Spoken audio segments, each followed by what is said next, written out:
अस्सलाम वालेकुम my dear students, मेरे सब खैरियत से होंगे। तो आज हम क्लास 9 जनरल मैथ में स्टार्ट किया हुआ है, ठीक है। एक्सरसाइज 3.3 हम कर रहे हैं। इससे पहले मैंने क्वेश्चन नंबर 1 और 2 अपलोड कर दिया, अगर आपने वो नहीं लिए तो आप जाके देख सकते हैं।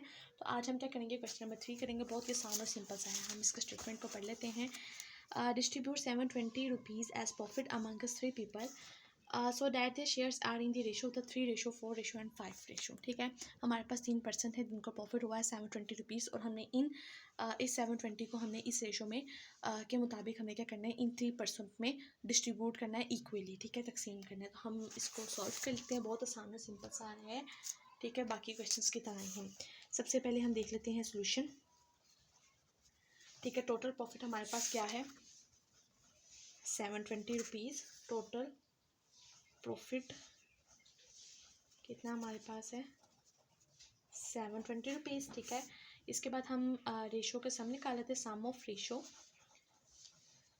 हमें कितनी रेशो दी गई है, 3:4:5। इसका सम कर लेते हैं, ठीक है। सम करेंगे तो हमारे पास क्या आता है, 12, ठीक है, ठीक है। First person share profit, share in profit, ठीक है।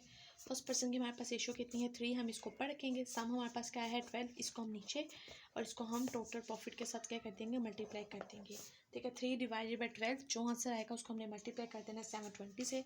तो हमारे पास क्या आता है, 180, ठीक है। ये हमारे पास फर्स्ट पर्सन का हिस्सा निकल गया। अब हम सेकेंड पर्सन का निकालते हैं।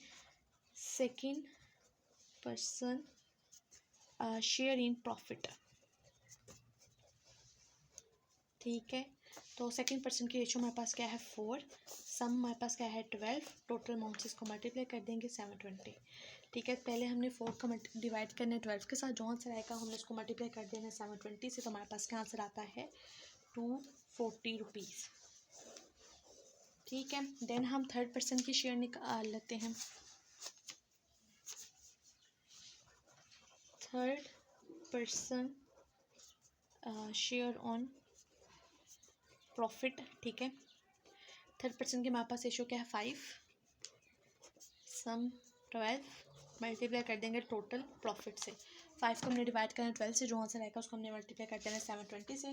तो हमारे पास क्या आंसर आता है, 300, ठीक है। तो हमने आंसर्स निकाल लिए। 3% को हमने इक्वली डिस्ट्रीब्यूट कर लिया। अगर हम इन तीनों को ऐड करते हैं तो हमारे पास क्या आंसर आएगा, 720, ठीक है। तो ये हमारे पास 3 आंसर निकल गए हैं।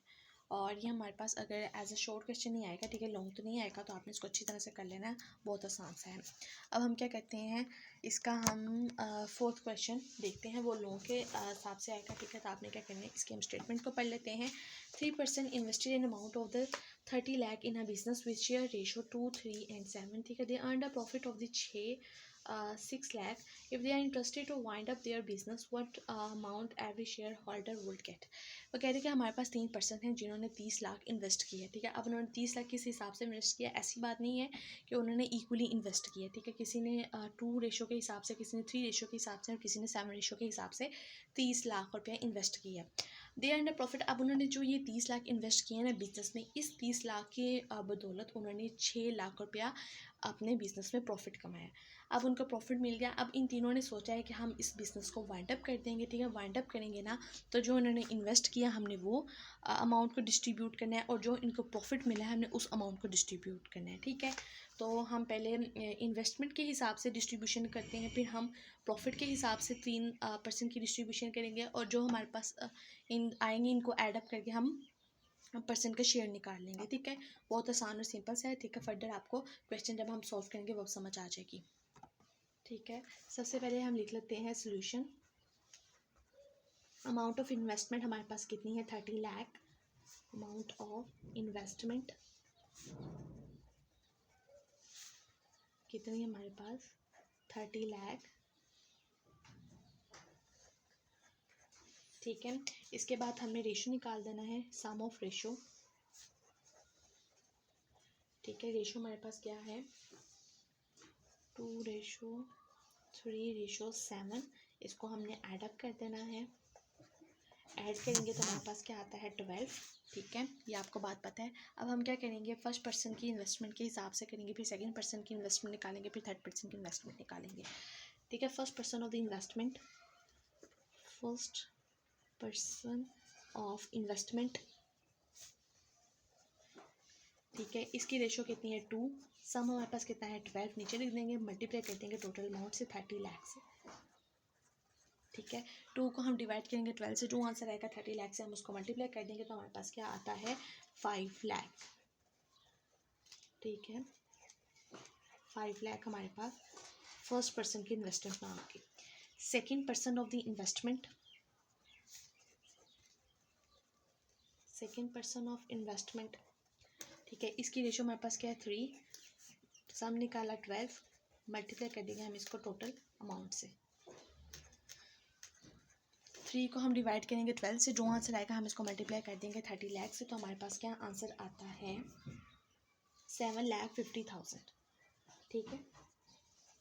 इसके बाद हम थर्ड पर्सन की इन्वेस्टमेंट निकालते हैं, थर्ड पर्सन ऑफ इन्वेस्टमेंट, ठीक है, बिल्कुल यही आंसर आएगा। मैं कैलकुलेटर के थ्रू इसलिए नहीं करी कि वीडियो बहुत ज़्यादा लेंथी हो जाएगी, ठीक है। Third person of the investment आपने कैलकुलेटर का यूज़ करना है, साथ साथ आपने नोट्स बनाते जाने हैं।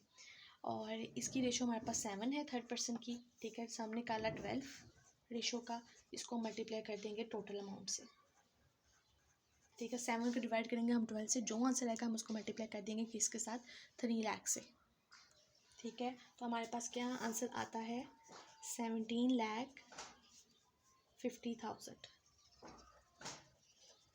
ठीक है। तो ये हमारे पास थर्ड पर्सन की इन्वेस्टमेंट भी आ गई। अब हमने प्रॉफिट के हिसाब से इनमें डिस्ट्रीब्यूशन करनी है, ठीक है। प्रॉफिट के हिसाब से हम डिस्ट्रीब्यूट करेंगे तो हमारे पास टोटल प्रॉफिट कितना है नाउ, ठीक है। प्रॉफिट हमारे पास कितना है, वो हमें 6 लाख मिला है, ठीक है, 6 लाख हमें प्रॉफिट मिला है। अब हमने इस प्रॉफिट के हिसाब से डिस्ट्रीब्यूशन निकालनी है, ठीक है। Profit of the first person, ठीक है, profit of the first person, ठीक है। फर्स्ट पर्सन की हमारे पास रेशो क्या है 2, ठीक है, सम हमने किया है इस रेशो का, तो हमारे पास क्या आता है 12, मल्टीप्लाई कर देंगे हम इसको टोटल प्रॉफिट से, तो हमारे पास आंसर क्या आता है 1 लाख रुपया,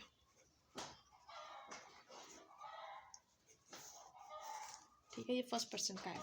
अब हम profit of the second person निकालते हैं, profit of the second person,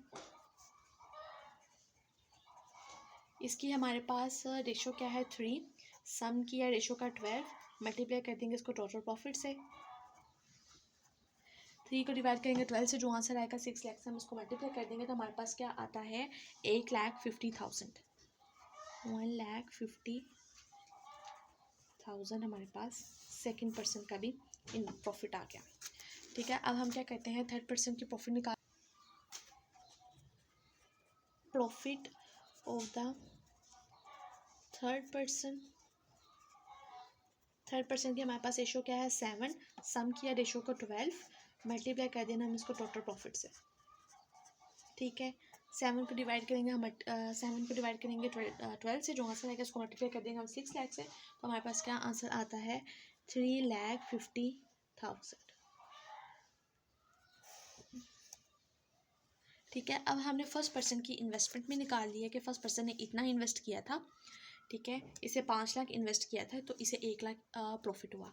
second person ने 7,50,000 इन्वेस्ट किया था तो इसे 1,50,000 इसको प्रॉफिट हुआ, ठीक है। थर्ड पर्सन ने इन्वेस्ट किया था 17 लाख रुपया तो इसे 3,50,000 रुपीज़ प्रॉफिट हासिल हुआ। अब हम क्या करेंगे इन दोनों अमाउंट्स को ऐड कर लेंगे और इनको हम डिस्ट्रीब्यूट कर देंगे इन पर्सनस में, ठीक है, क्योंकि ये बिज़नेस को वाइंड अप कर रहे हैं। जब वो वाइंड अप करेंगे तो वो अपनी इन्वेस्टमेंट वाले पैसे भी और जो प्रॉफिट उनको मिला है वो वाले पैसे भी वापस निकाल लें, ठीक है। तो अब हम क्या करते हैं नेक्स्ट पेज पे ये ऐसे कर लेते हैं, कैमरे को सेट कर लेते हैं। हम क्या कर लेते हैं यहाँ पे हम हेडिंग देते हैं कॉस्ट इन प्रॉफिट, ठीक है, और कॉस्ट इन इन्वेस्टमेंट, ठीक है। और यहाँ पे हम दे देते हैं हेडिंग टोटल अमाउंट की, ठीक है। यहाँ पे हम लिख लेते हैं फर्स्ट पर्सन, यहाँ पे सेकंड पर्सन और यहाँ पे हम थर्ड पर्सन लिख लेते हैं, ठीक है। फर्स्ट पर्सन को जो प्रॉफिट मिला है ना वो कितना है, 1,00,000 रुपया, ठीक है। सेकंड पर्सन को जो प्रॉफिट मिला है आपने पीछे से देख लेना है 1,50,000 एंड जो थर्ड पर्सन को प्रॉफिट मिला है वो आपको पता है कितना है 3,50,000। ये हमने पीछे सॉल्व किए, ठीक है। अब इसने इन्वेस्ट कितना किया था, फर्स्ट पर्सन ने 5,00,000 रुपीज़, 5,00,000 रुपया इन्वेस्ट किया था इसने फर्स्ट पर्सन ने। सेकंड पर्सन ने 7,50,000 रुपीज़ इन्वेस्ट किए थे एंड जो थर्ड पर्सन था उसने 17,50,000 रुपया इन्वेस्ट किया था। अब हम क्या करेंगे, इनको एडअप कर देंगे। इसको जब हम ऐड करते हैं तो ये हमारे पास 1,00,000 और प्लस 5,00,000 हमारे पास क्या होता है 6,00,000, ठीक है। तो हमने फर्स्ट पर्सन को जो अमाउंट वापस करनी है वो 6,00,000 करनी है।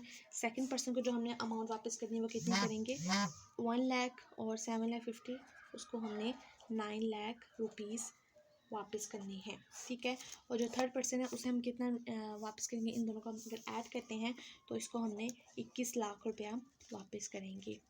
तो हमने तीनों पर्सन की टोटल अमाउंट को इक्वली डिस्ट्रीब्यूट कर दिया, ठीक है। उनकी इन्वेस्टमेंट भी हमने निकाली, उनकी प्रॉफिट भी निकाले, फिर हमने इन दोनों को उस पर्सन की जो इन्वेस्टमेंट थी प्रॉफिट थी उनको ऐड करके इनके हमने शेयर्स निकाल लिए, ठीक है। आई होप आपको वीडियो अच्छी लगी होगी। अगर आपको मेरी वीडियो अच्छी लगी तो लाइक करें, शेयर करें, सब्सक्राइब करें, साथ साथ नोट्स बनाते जाएँ ताकि आपको एग्जाम में आसानी हो, ठीक है। आपने गाइड के थ्रू तैयारी नहीं करनी, अपने नोट्स अपने खुद बनाने हैं, रजिस्टर्ड लें, ठीक है।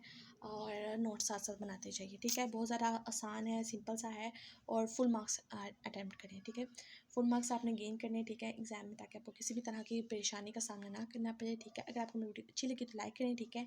साथ में आपने कमेंट्स भी करना है और आप किसी भी तरह की आपको कोई भी प्रॉब्लम आती है तो आप मुझे कमेंट बॉक्स में पूछ सकते हैं, मैं आपको ज़रूर आंसर करूँगी। अपना ढेर सारा ख्याल रखिएगा। अल्लाह हाफिज़।